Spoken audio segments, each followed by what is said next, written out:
My father, behold, the enemy's ships came, my cities were burned, and they did evil things in my country.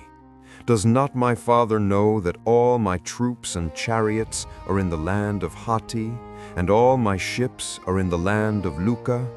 Thus the country is abandoned to itself. These are not lines from a fantasy novel. This is a real letter, carved into a clay tablet found in the ruins of the city of Ugarit. It was the last letter ever written by a desperate king, moments before his civilization was wiped off the face of the earth. The year is 1177 BC. For centuries, the world was stable, it was wealthy, it was connected. The great powers of Egypt, Babylon, and the Hittites ruled the known world with iron and diplomacy. They thought they were invincible. They thought their walls were high enough and their gods were strong enough. But they were wrong. In a single lifetime, every major city from Greece to Gaza was destroyed. Palaces were burned to the ground. Writing vanished. Art disappeared. And the sophisticated trade networks that spanned continents were severed. The world didn't just stumble, it fell off a cliff. It plunged humanity into a dark age that would last for 300 years. Historians call this the Bronze Age collapse, but a better name would be the First Apocalypse. What could possibly destroy the most advanced civilizations on Earth at once? Was it an invasion, a climate catastrophe, or was it something far more terrifying, something that lies hidden in the structure of civilization itself? Today, we are going to open the cold case of history's greatest murder mystery, because the clues left in the ashes of 1177 BC don't just tell us how their world ended, they might just tell us how ours will. To understand the tragedy of the collapse, we first have to understand what was lost. It is easy for us to look back at the ancient world and see it as primitive. We see people in sandals and robes, and we assume their lives were simple. But if you were to walk the streets of a major city in the late Bronze Age, say Ugarit in modern-day Syria or Hattusa in Turkey, you would find a world shockingly similar to our own. This was the first era of true globalization. The late Bronze Age was an intricate web of international relations. We have found letters, thousands of them, written between kings. They didn't just talk about war, they talked about trade agreements, royal marriages, and economic sanctions. They addressed each other as brother. The king of Egypt would send gold to the king of Babylon, expecting horses or lapis lazuli in return. It was a diplomatic system that kept the peace for centuries. And fueling this entire system was one crucial technology: bronze. We tend to overlook bronze today, but in 1200 BC, bronze was not just a metal. It was the foundation of power. It was the material for weapons, for armor, for tools, for construction. Bronze was the nuclear capability and the industrial engine of the ancient world combined. But there is a catch. You cannot make bronze alone. Bronze is an alloy made of copper and tin. Copper was easy to find, mostly in Cyprus, but tin was rare. Tin was the oil of the Bronze Age. To get tin, the empires of the Mediterranean had to trade. They had to maintain supply lines that stretched thousands of miles, possibly as far as Afghanistan or even Cornwall in England. Think about what that means. It means that the Mycenaeans in Greece couldn't make swords without tin from the east. The Egyptians couldn't build chariots without wood from the north. No single nation was self-sufficient. They were all dependent on each other. This interdependence created incredible wealth. It allowed art and architecture to flourish.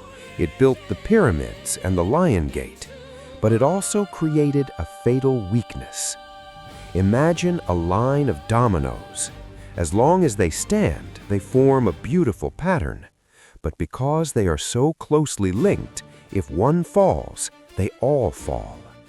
Complexity is not just a strength, it is a vulnerability. By the 12th century BC, the population was booming, the economy was specialized. The top 1% lived in unimaginable luxury, while the peasants worked the fields. It seemed like this golden age would last for another 1,000 years. After all, these empires were too big to fail. But nature does not care about our economy. And right around 1200 BC, the environment began to shift. It didn't start with a bang, it started with a whisper. A slightly drier summer, a harvest that yielded a little less grain than the year before. They didn't realize it yet, but the clock had started ticking. Recent archaeological evidence suggests that the collapse began with a literal shakeup. Excavations in Troy, Mycenae, and the Levant have revealed something disturbing. Skeletons buried under rubble. Walls that were not knocked down by battering rams, but twisted by the earth itself. Scientists call it an earthquake storm. Between 1225 and 1175 BC, a series of massive seismic events rocked the eastern Mediterranean. It wasn't just one bad day, it was 50 years of instability. Imagine the psychological terror. The temples cracked, the palaces crumbled. For a superstitious society, this wasn't just a natural disaster, it was a message. The gods were angry. But the empires were rich. They rebuilt the walls, they patched the cracks. They thought they had survived the worst of it. They were wrong. The earth had shaken them, but it was the sky that would kill them. Far away, a shadow was growing on the horizon. A new threat was coming, and this time, no wall would be high enough to stop it. They came from nowhere. The Egyptians, in their records, gave them a name that has haunted historians for 3,000 years: the Sea Peoples. Who were they? To this day, their identity remains the greatest cold case in ancient history. Were they pirates? Were they mercenaries? Or were they the Vikings of the Mediterranean? For a long time, we thought they were just a raiding party, a group of bandits looking for gold. But new evidence suggests something far more terrifying. They didn't just bring swords and spears. They brought ox carts. They brought their wives, their children, and their household pots. This wasn't an army, it was a migration. Driven by famine and the collapse of their own lands in the West, these people were a human tsunami. They were desperate, they were starving, and they were willing to kill anyone who stood between them and survival. They moved like a swarm of locusts, cutting a path of destruction across the ancient world.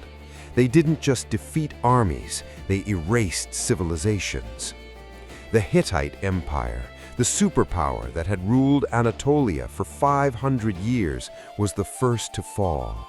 Their capital, Hattusa, was burned so fiercely that the mud brick walls turned into glaze. It was left abandoned, a ghost city, never to be reoccupied. Then they turned their eyes toward the coast, toward the rich trading cities of the Levant. Remember King Amurapi of Ugarit, the man who wrote that desperate letter we read at the beginning? He never had a chance to send it. Archaeologists found the tablets still in the kiln, waiting to be fired. The Sea Peoples arrived before the clay could even dry. The The city was sacked, looted, and burned to the ground. The survivors were either killed or sold into slavery. Ugarit, the New York City of the Bronze Age, vanished in a single day. But the Sea Peoples were not the only cause of death. They were just the executioners. The victim was already sick. This is where the systems collapse theory comes in.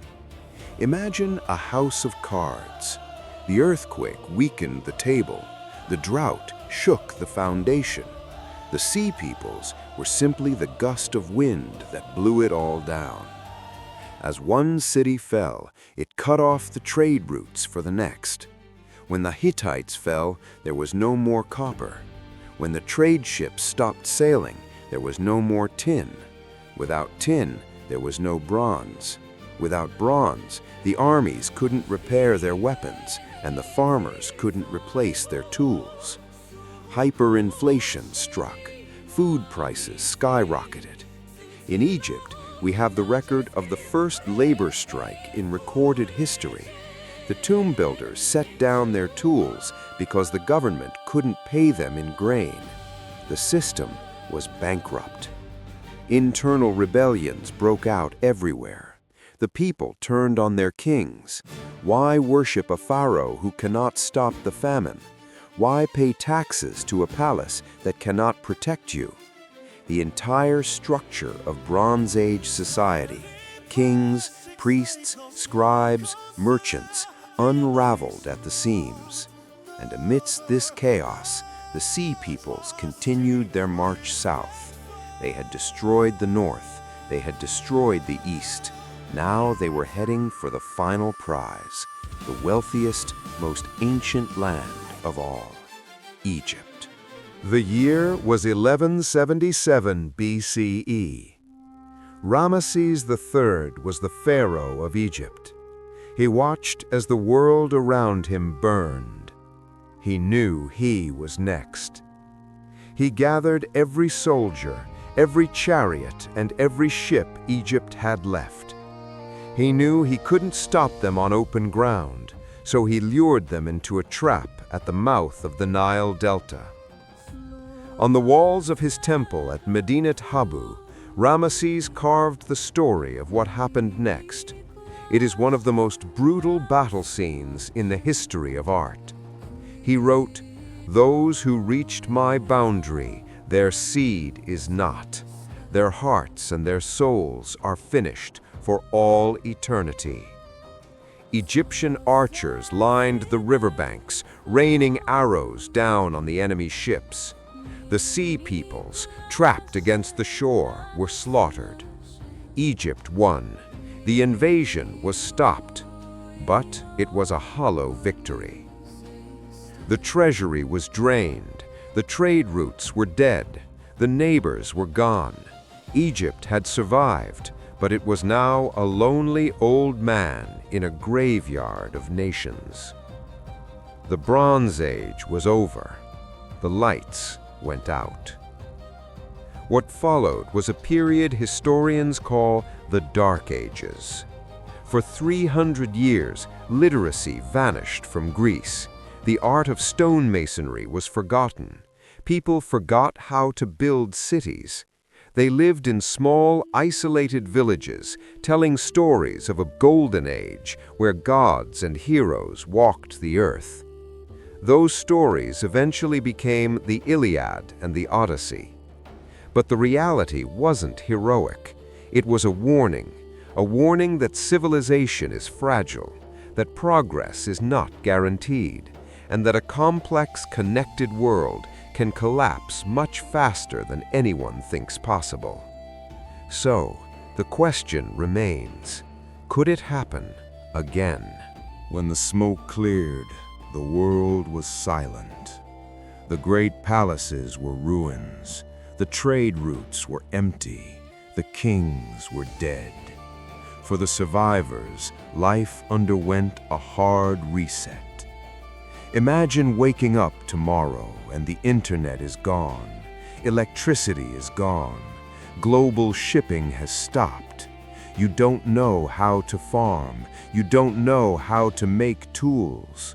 That is exactly what happened to the people of 1177 BC. They entered what historians call the Dark Ages. It was a time of amnesia. In Greece, the art of writing was completely lost. For 300 years, not a single word was written down. History became legend. Legend became myth. The mighty kings of the Bronze Age became the demigods of Homer's Iliad, Achilles, Agamemnon, Odysseus. But in the darkness, something important was happening. The collapse broke the monopoly of the elite. Remember, the Bronze Age was a top-down system. You needed kings to organize the trade for copper and tin. But when the trade stopped, people were forced to innovate. They couldn't make bronze anymore, so they turned to a different metal, a metal that was uglier, harder to work with, but available everywhere. Iron. You didn't need a king to get iron. You could dig it out of the ground in your own backyard. The collapse of the palaces democratized technology. It forced people to rely on themselves, not the state. From the ashes of the Bronze Age, the Iron Age was born, and with it came the alphabet, republicanism, and the seeds of the modern world. Civilization had to die so that it could be reborn. But before we celebrate our resilience, we must look in the mirror. We are living in a second golden age. Like the late Bronze Age, our world is hyper-connected. We have global supply chains that are efficient but fragile. A microchip shortage in Taiwan stops car production in Detroit. A ship stuck in the Suez Canal freezes trade in Europe. We are wealthy, we are advanced, and we think we are safe. But look closer. We see the same cracks that appeared in 1177 BC. We see climate change driving migration. We see the gap between the rich and the poor widening. We see geopolitical tensions rising between great powers.